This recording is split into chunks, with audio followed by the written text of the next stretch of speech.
Welcome to Conversations with Friends. I'm Meredith, and today we're going to be talking about journeys. Some people love to take journeys to Africa, to India, to, Asia, or well, wherever, right? And they come back and they've had experiences. Our guest today, my guest, is just believes that, we really all are on a journey and we don't even have to go anywhere. Our lives are just, it's a journey and we're going from here to there and it's a process. And the real aim is, as you're on that journey, to be able to grow, to be able to, whatever you're going through, if you're going through any suffering or problems, to be able to transcend. And she's got a lot of good advice. So, and she's been through a lot. So I want you to meet Jodi Hershey. Jodi. Hi, how are you, Meredith? Here after so long. We've been friends for many, many years. Yes, and I want to just show people your book, and you've got workbooks, and it's the call. Can you see that? The call of the day, finding your inner truth. And sometimes people say, well, it's true for you. It's not true for me. I don't believe in truth, but there is such a thing as your inner truth, isn't there? Yes, there definitely is. Your inner truth is what connects you to spirit, to everything. Mm-hmm. We're all connected, believe it or not. Yeah, we don't know that all the time, and it takes some time in our lives and some struggles. And that's what I wanted to start talking about with you, because I've watched you over the years, or I shouldn't say watched you, I wasn't looking at you, but I have known you, and I know you've been through a lot. But each time, whatever you've been through, you come back stronger, you come back deeper, more introspective. And what I love now is that you have come back in the last few years, and here now you are here to help others. And to me, that's the key. And you have been doing an incredible job at doing that with your work, your workshops, your books, your children's books, your children's coloring book. So is it coloring? It's a book, a children's book. Yes. It's a coloring book. Yeah, that's what I thought. Oh, yeah. And so I wanted to just start with where this all began for you. Can we say the struggle? And again, we've all been on some kind of struggle, whether we know it or not, right? Yes, of course. Well, I really started my spiritual journey in my 30s. I had met my second husband, and he was the one that really turned me on to different things besides the everyday. And so I started exploring these different avenues. And through that, I realized that there's more to me than just me, that there's the deeper part of me that has truth and meaning for myself. And so I started walking that path, and I had many different teachers and people around. But what happened was I was working in my family business for many years, and my mother and father got divorced, so it then turned out to be a little bit explosive. But anyhow, as I was working there and learning these things, I realized that I really wanted to be in my truth. And even though I was working there, I wasn't able to express who I was. I realized, even though I loved the business and I loved my family, I wasn't able to self-express there. I was, my thoughts and my ideas weren't really valued. So over time, I was like, this really isn't working for me. I mean, I realized that, I had also been teaching before that, little children, and I realized that my true gift is teaching. And so, I had that experience going on within me. And what happened was I was struggling with staying in the business on, a trajectory that most people say, oh, you go to work, you make your living, you get your pension, you retire, and you go to Miami Beach. But anyhow, it was like that wasn't working for me. So what happened with the struggle was that, do I stay? Do I leave? Do I stay? Do I leave? Because it was also my family, and I felt torn. So what happened was, I think through the stress of that, I wound up in bed with chronic fatigue syndrome. So I really and truly was not able to get out of bed and go to work. I wasn't able to do anything except get downstairs to get my Chinese herbs Yeah. and back upstairs to be in bed.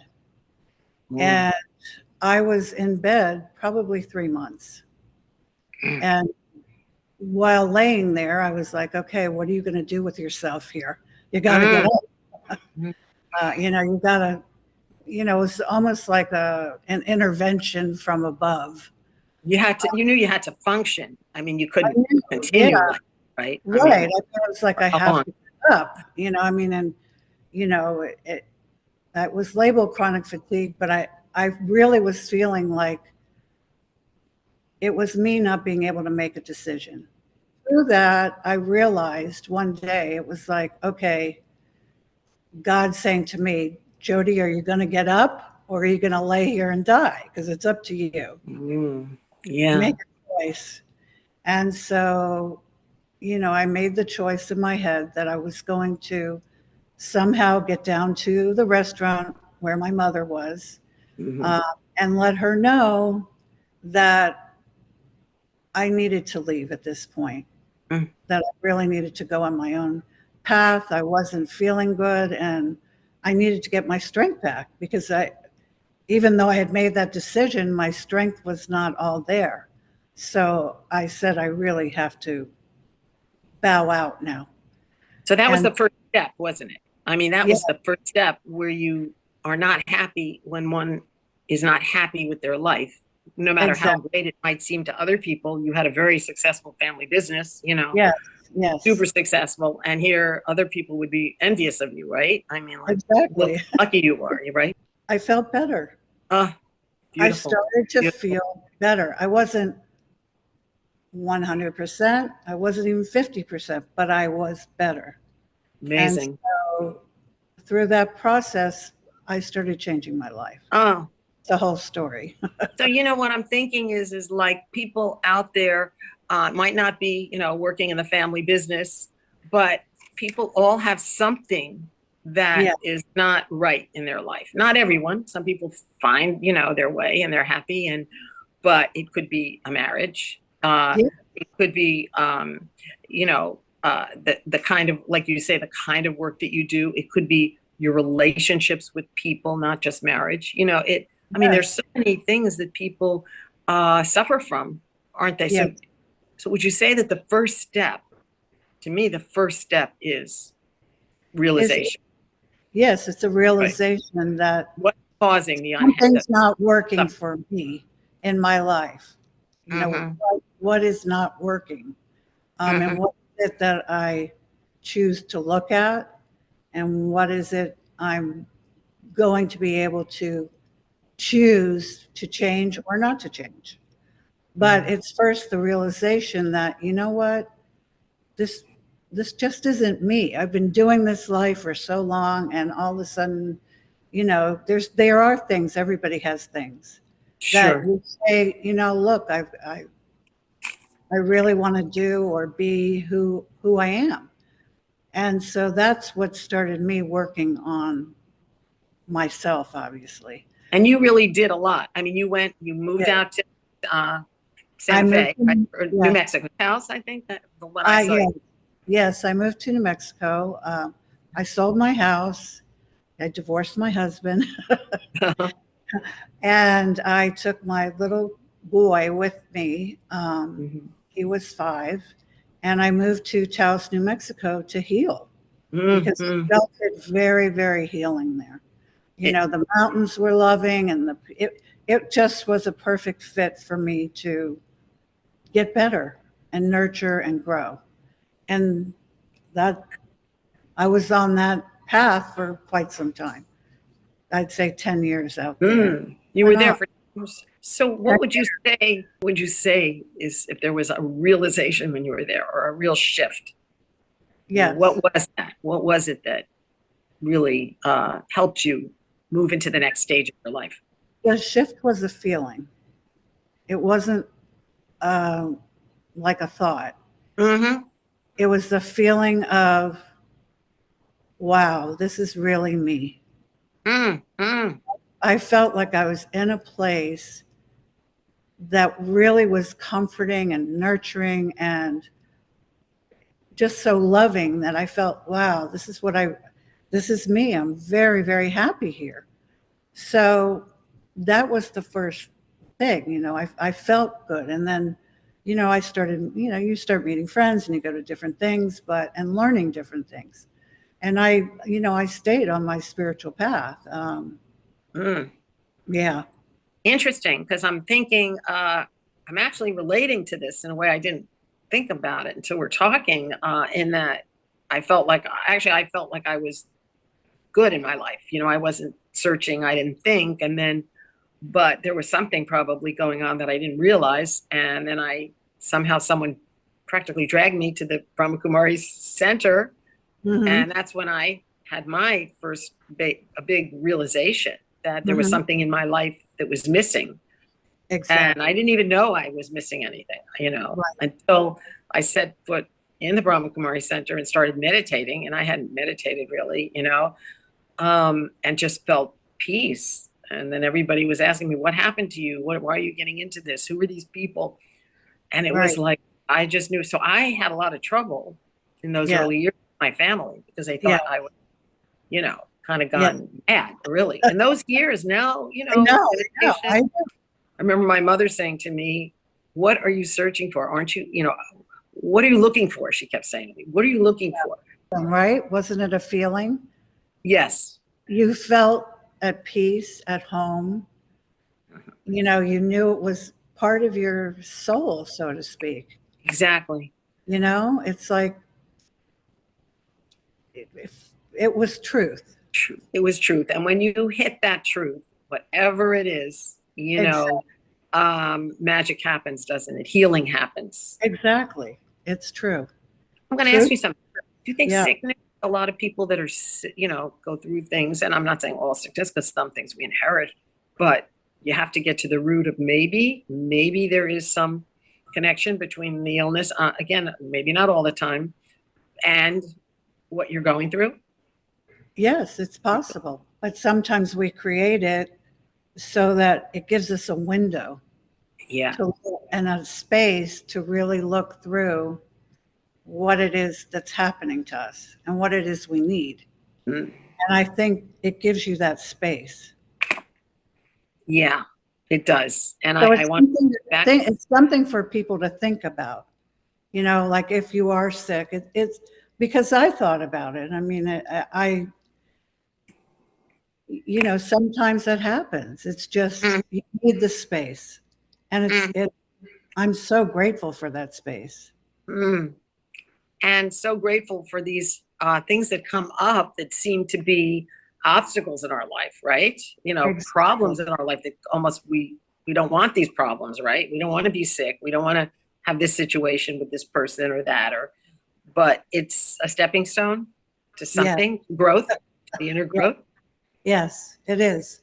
I write it stepping stone. Oh, you did? Maybe did I read that in this book? I have no idea. I don't know. I read the book and I love the book, The Call of the Day, Finding Your Inner Truth. And I want to get to this part about what the call of the day is, because you're saying, and you talk about the different ages, times that we are in some very, very special times. And that's the call of the day. Yes. Explain your philosophy, which is very connected to the Brahma Kumaris. No, listen, I'm very connected to the Brahma Kumaris. Yeah, always. yeah. Beautiful. I have Inside Out by Daddy Janki by my bed, and read it every day. Every Wow. line in there is magical. So yes, it is. Beautiful.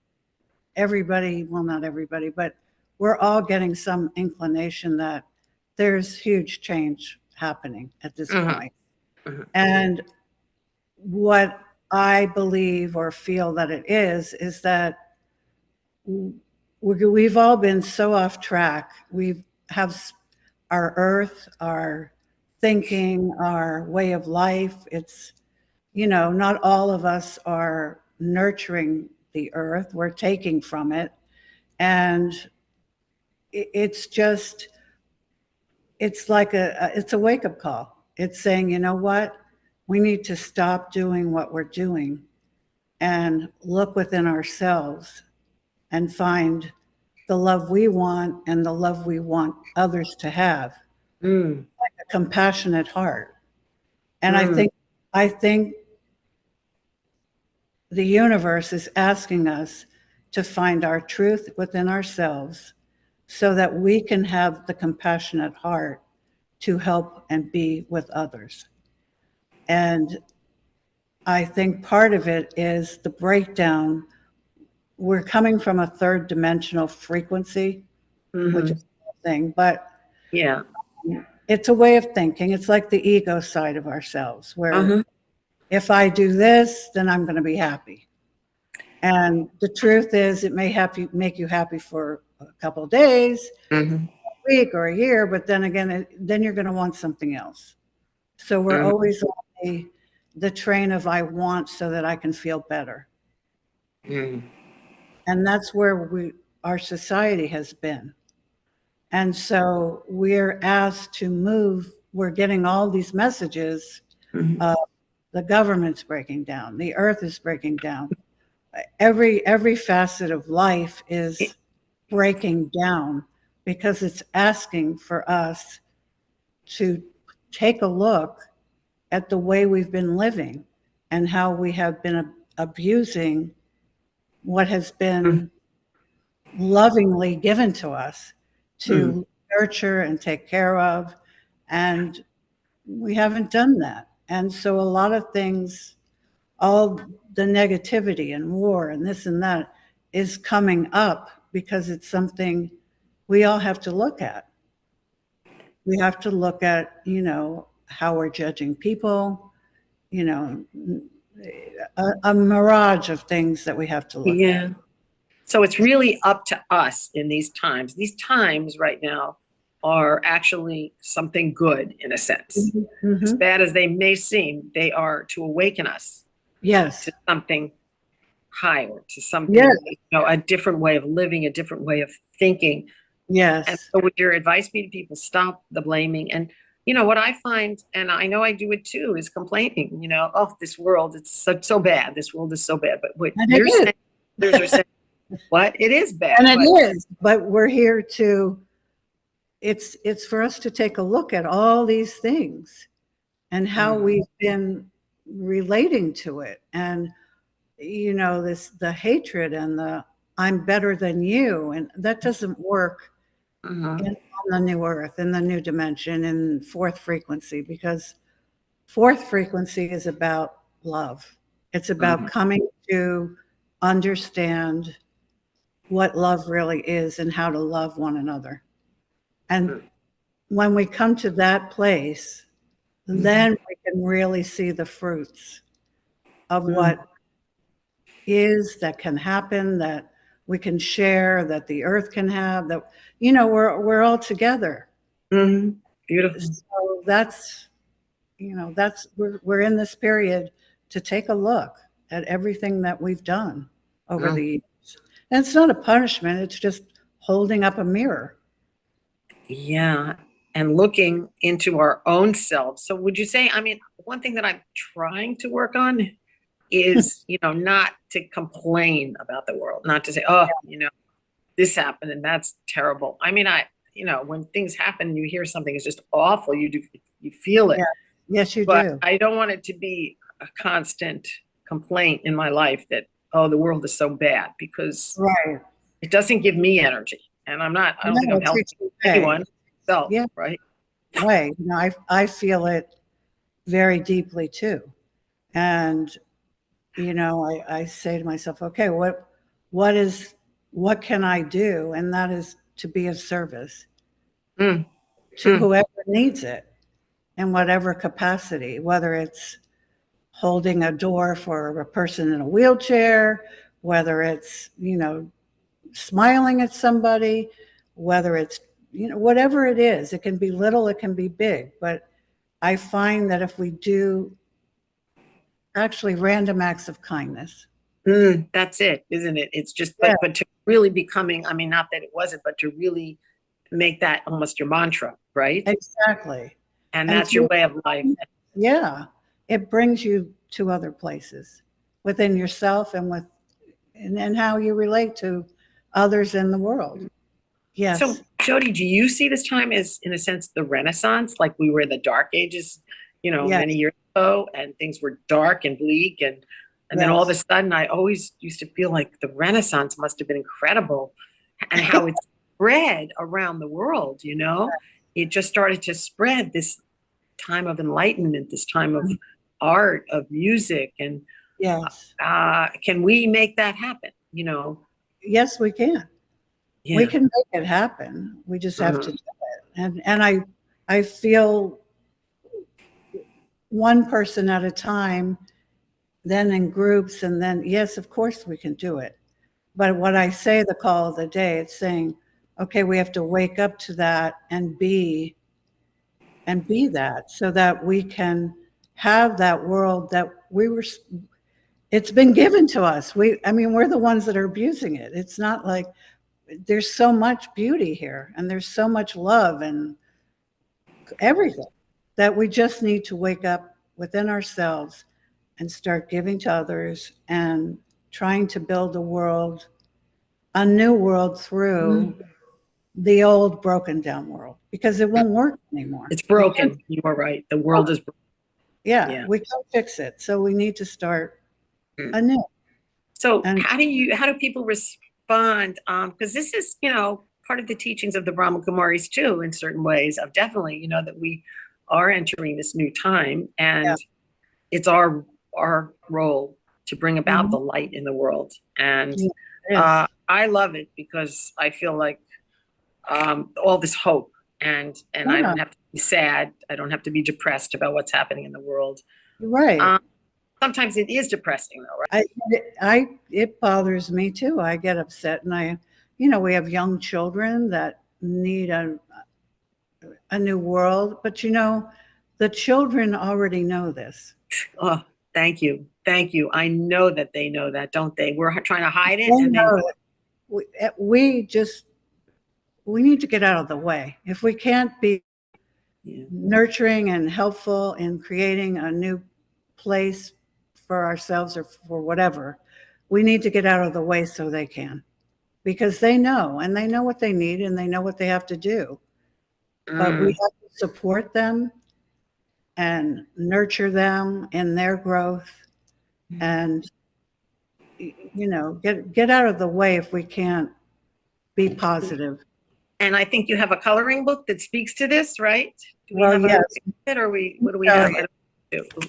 Here. Oh, good, good. Our special gift. This is it's the gift. called our special gift, and what it is it's a coloring book for parents and children, small children, and it's a way to learn about your inner self, your intuition, using your intuition, and you do it with your child, parent to child. And so you can have a discussion about our feelings and those kind of things while you're coloring and exploring, you know, different realities, different colors and, you know, things like that. But it has a story to it. Oh, yeah. Children, of course, love stories, right? Yes. Uh, yeah. So I was just wondering, who has, I know you said you've had different teachers. Mm. Has there been anyone who's really, or any teachings that have really shaped the way you think, or have you just come to these ideas on your own? And I know you've studied a lot and made a lot of effort to, I guess we could I call it, mean, find out who you really are, right? Yes, but I really have to say this. Daddy Janky has had the most profound effect on me. I mean, luckily I was around when she was alive, and She was alive, right? To me, she was the most elevated, knowledgeable, I don't even know the words for it, out of any human on this planet that I've met.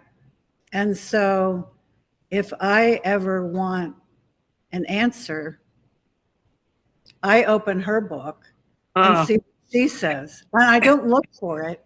I just open her book, and then it'll come to something and I'll go, oh, okay. And it's just a sentence or a paragraph. That's and beautiful. It's like, wow. You know, it's deep. It's very true. And, you know, I've said this to many people. You know, people are, you know, oh, I went to this one and that one. I went, they're great. They don't have it. That was your fortune. That was your fortune. And you said yes to coming to England with us, I remember. We shared a room, right? How many years ago? At a retreat with Daddy Janky, and I think Sister Benty too. Yes. Yeah. And it was, you know, I carry that with me. That's beautiful. I had no idea that you were going to say that. So yeah, no, I'm serious. My children have that book. And they may not understand it or know it at this point, but I said, this book is your guide for life. So you keep it, and it will get you where you need to go.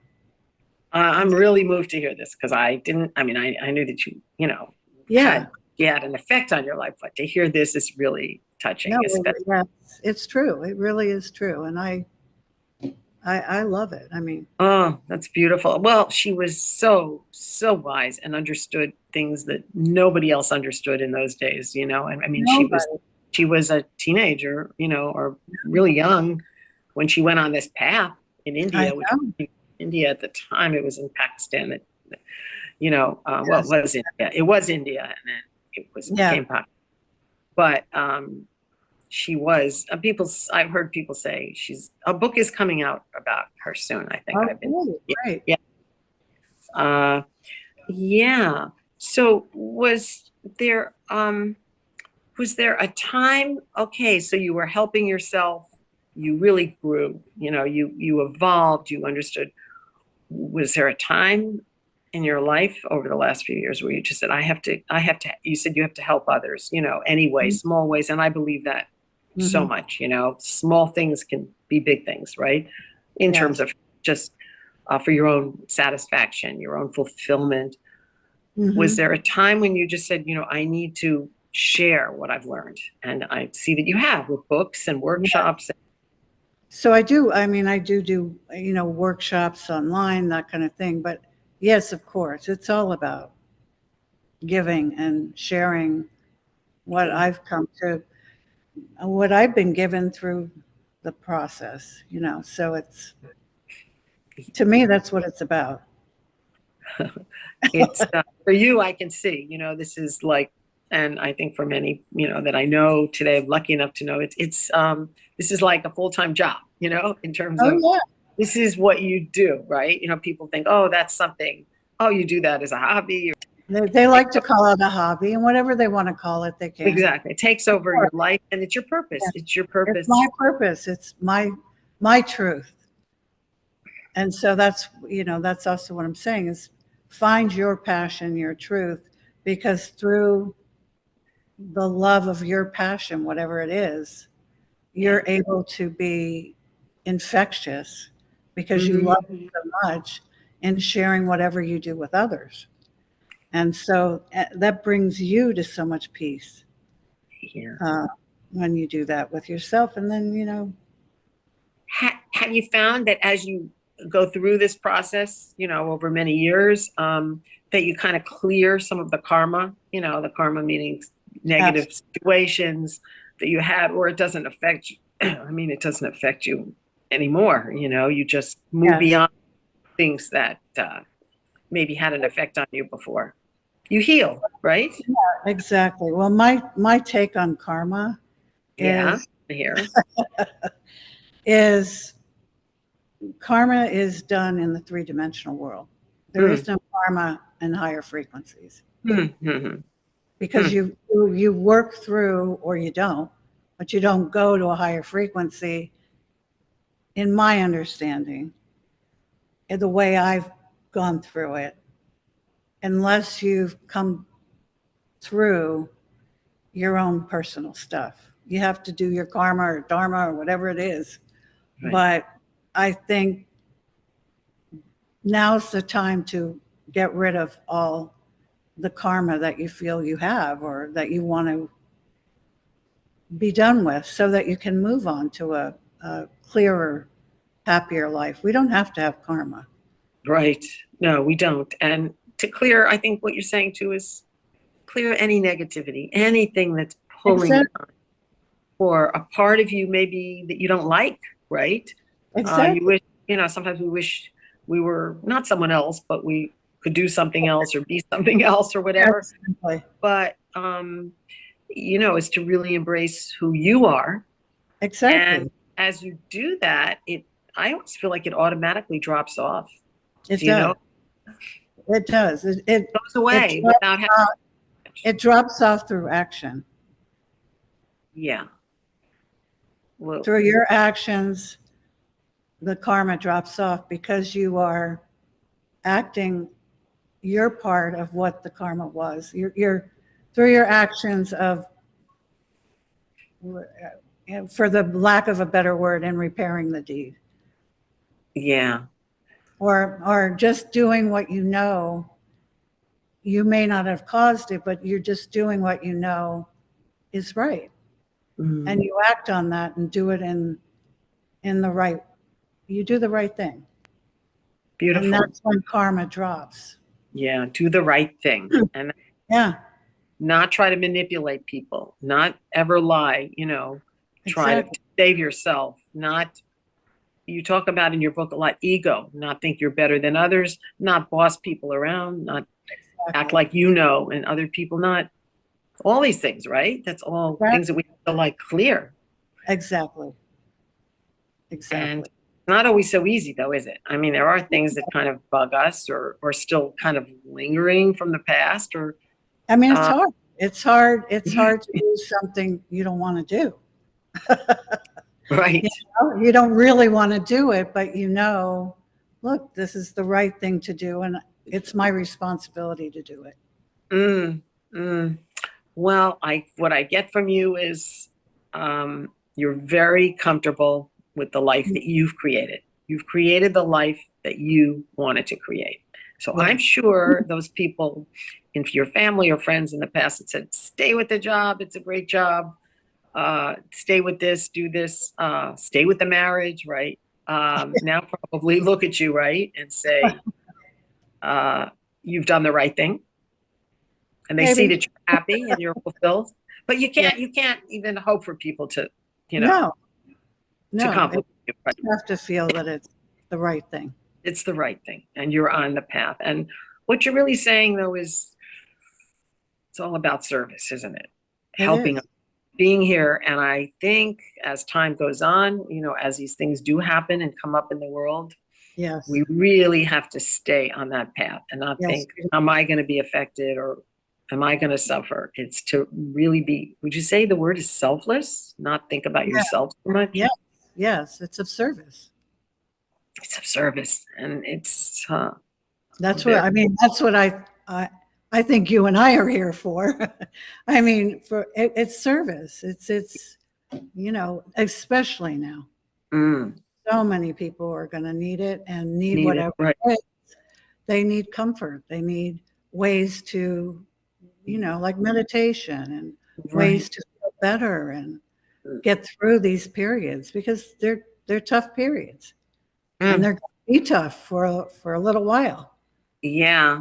Do you think people need, because you're really committed to the path and you keep this as part of your life, your lifestyle, but do you think people do need some kind of a process or some kind of something, a regular, it would be like exercise, you have to do it. Now, I'm not saying every day, but it has to be a regular practice. It can't just be when you're suffering and then suddenly you go and you meditate or. Right. No, I think, yes, I think you do. Mm, It's like exercise though.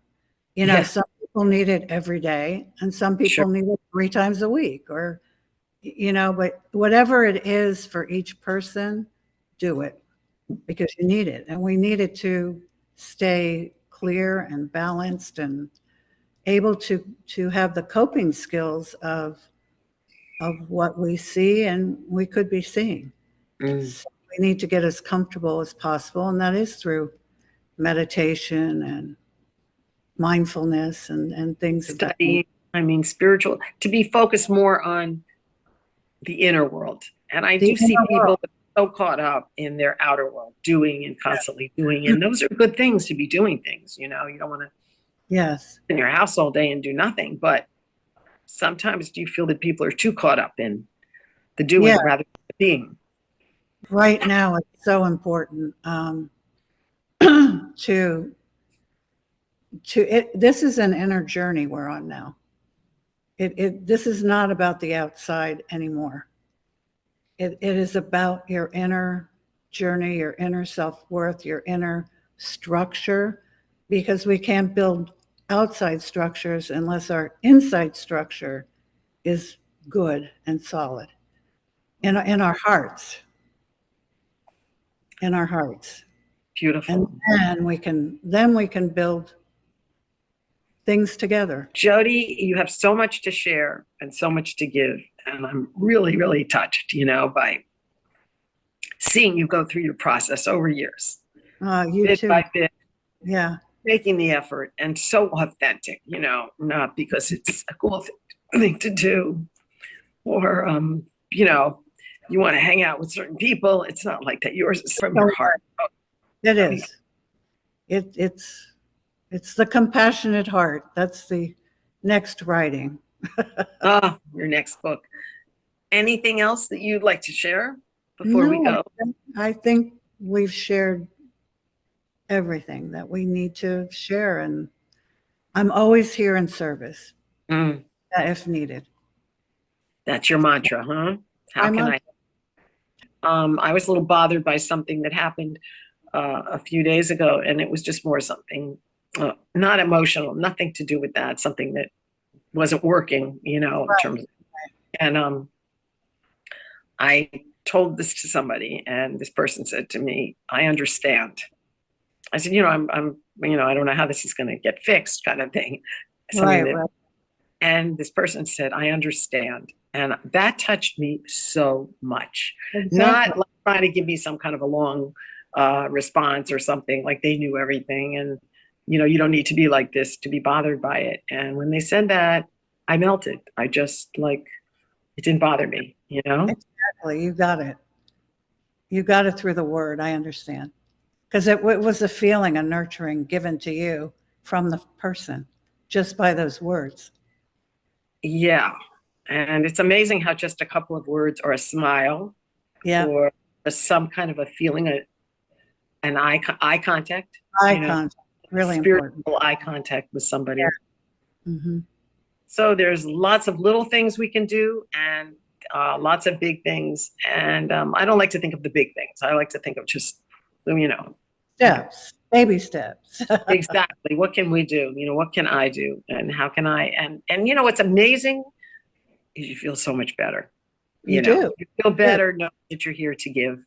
Right. And you obviously know that. And you've really worked very hard on yourself, for yourself.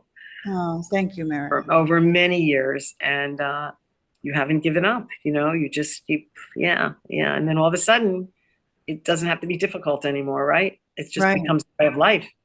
It is a way of life, yeah. Beautiful. That's your meaning. Thank you so much, Jodi, for taking the time to be on our program. It's just the Brahma Kumari's site on YouTube, Conversations with Friends. And we have a lot of new friends on this series and a lot of people never like to be called old friends, but but friends from a long time ago, friends. you know, Right. and you're definitely one of my friends that's been with me on my journey and your own journey over a long period of time. Yes, you too. You too. My Tragic. sister Meredith. Yes, spiritual sisters, right? Yes. Well, thank you for having me. I appreciate it. And thank you, Brahma Kumaris. Oh, that's so sweet. And I think maybe put up the website. You have a beautiful website with a lot of One. tips and things that, yeah.